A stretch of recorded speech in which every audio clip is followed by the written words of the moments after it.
बरोबर आज 8 दिवसांनंतर मतपेटीमध्ये आपलं राजकीय भवितव्य बंद होणार आहे, कारण आजच 8 दिवसांनी मतदान होणार आहे. काय वाटते, कितपत धाकधूक आता वाटते, कारण आता तुम्ही सगळ्या मतदारसंघाचा दौरा केलाय? मला अजिबात भीती नाही वाटत, कारण मी एका प्रामाणिक हेतूने उतरलोय. अनुभवी किंवा अननुभवी तुम्ही बोलत असाल, अनुभवी लोकांनी काय केलंय?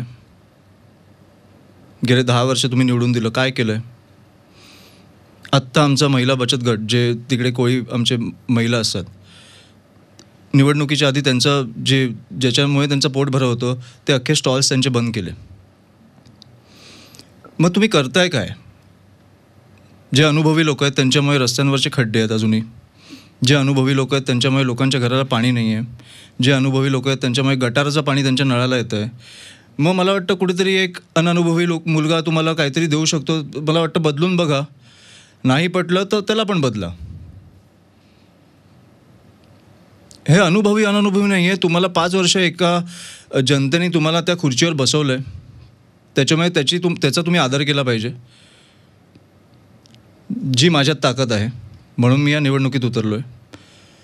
तुमचं इंटेन्शन साफ असेल तर मला वाटत नाही अनुभवी आणि अननुभवी काय तुम्हाला फरक पडतो.